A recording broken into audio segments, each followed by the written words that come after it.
The Bradley Beal trade is an absolute disaster for Washington, and we're going to get into all the reasons why, but I want to begin with the trade itself. You can see on screen here what the trade actually was, what the compensation was in exchange for a player in Bradley Beal that has made All-NBA teams recently, a guy that, in Washington's opinion, was worthy of a supermax last offseason. This is all they got. I'm not even going to read what they got in the trade because they got basically nothing. Let's talk about this first for Phoenix, and then I'll yell and scream about Washington for a while. So Phoenix, I'm not actually sure that this helps them a ton. Like individually, when you talk about the asset that is Bradley Beal, this is an outstanding trade. Just player for player. You don't consider the contract. You don't consider the context. You're only giving up a player in Chris Paul that they didn't even really want this offseason. They basically tried to waive him, or it was reported that he was almost waived. They didn't really care about that guy very much. Landry Shamet is fine, but I mean, he's basically worth like a second round pick, handful of seconds. And then the pick swaps might be dangerous, but when you're already in the position that Phoenix is in, giving up all these future picks to a team like Brooklyn, including a couple of other pick swaps to get a player of Bradley Beal's caliber, is really not that big of a deal. The real issue for them is, does it actually improve their roster in any kind of meaningful way? Yes, kind of. Bradley Beal is better than, for example, Chris Paul. He's better, obviously, than Landry Shamet. He's better than those two players combined. And just strictly from that perspective, when you're looking at talent for talent, it improves their roster. But the problem is, this isn't a talent for talent situation for Phoenix. This is their team now. They have these three guys. They have Ayton, who they may or may not move here down the road, and they have pretty much nothing else. And the fit of those three guys together, despite how well I think Kevin Durant fits in pretty much any kind of superstar situation, is very much in question. I mean, Booker and Beal are relatively the same player. Neither of them are fantastic playmakers, nor is Kevin Durant. And yes, the overall offensive talent is fantastic, as was the KD, Kyrie, Harden Nets teams, but Harden became the facilitator in that situation. There's no facilitator here for Phoenix. And so yes, from an asset standpoint, in terms of what they gave up to get Bradley Beal, they gave up basically nothing. And I'm honestly kind of shocked that there was no other team around the league that was willing to give up a little bit more than this in exchange for Bradley Beal. So that helps them. But from a fit standpoint and in terms of how it locks in this roster moving forward, I'm really not sure how much it actually improves their chances of winning a title this upcoming season. I don't think they're now better than Denver, a team that we just saw go 16-4 in the postseason. And it's very easy to argue that this is just kind of a redundant upgrade. Like Bradley Beal is a worse version of Devin Booker. And yes, that helps you when either KD or Booker sit, or it obviously helps you offensively, but defensively, I don't see it. I don't see how Ayton really elevates this roster in any meaningful way. So maybe they look to move him down the road. And on paper, yes, accumulating stars like this, being aggressive like this makes sense. But now you're Phoenix, you're going into this second apron era where your ability to improve your roster beyond these four guys is basically zero. You have no future first round picks. You have no future pick swaps. You have no second round picks. You have no young player of any interest whatsoever, unless you think DeAndre Ayton has any kind of a market, which it doesn't seem like he does. And you've locked yourself into, yes, a player that's very talented, but also still has a no trade clause for the entirety of the rest of this contract and is on one of the bigger contracts in the league and will continue to be. And this is your team. And if it doesn't work, KD gets hurt. If you're winning 45 games, you are the worst franchise in the entire league for years and years to come. This to me has even more risk than when the Nets brought in Kyrie and KD and Harden because of the age of KD. And yes, there's still upside with guys like Booker to continue to improve. But this is, we've seen teams in the past give up a lot of assets. This is now zero assets moving forward for Phoenix. Okay, let's talk about Washington.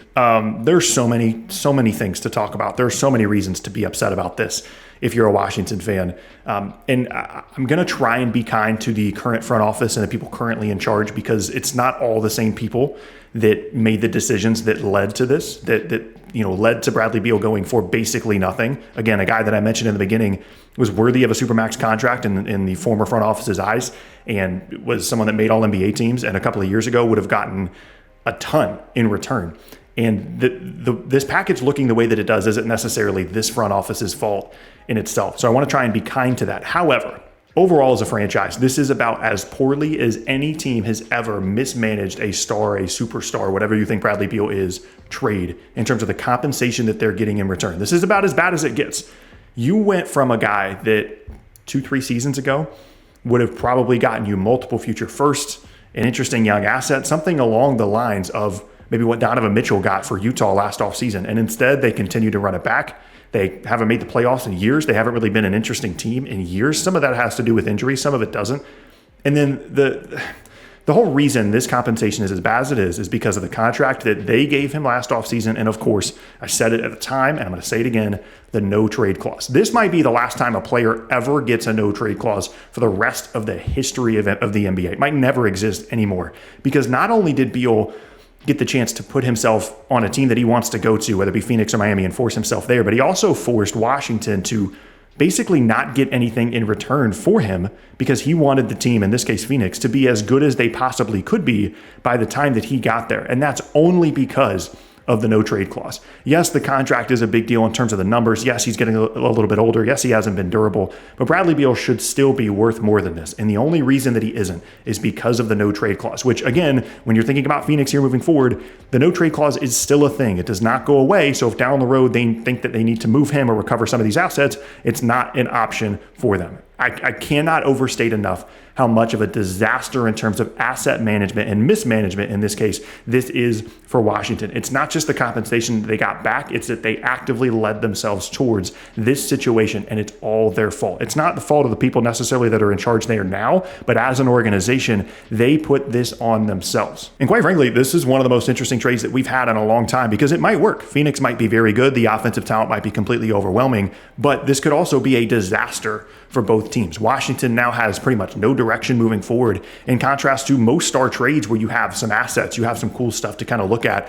They don't have that. Like pick swaps, I guess, maybe Landry Shamet, maybe you're a big Landry Shamet guy, but it's the worst star trade package that we've ever seen, with the exception, maybe, ironically, of Jimmy Butler going to Miami in exchange for Josh Richardson. But even then, Josh Richardson probably worth more than what Phoenix just gave up. Just an all-time disaster class in asset management by Washington. And again, I'm not even sure this is a good idea for Phoenix either. And really the last part of this is Bradley Beal's role in all of this. He has connections to the Suns organization, and I think it's pretty clear that even though he made some promises to Washington, and I think he was genuine in wanting to try and win there, and I think he enjoyed being the main guy in Washington, I think it's also pretty clear that once he got the big money contract that he had been kind of waiting on and had planned for, there were points where he signed extensions, with last offseason being the target date of trying to get his Supermax as soon as he was eligible.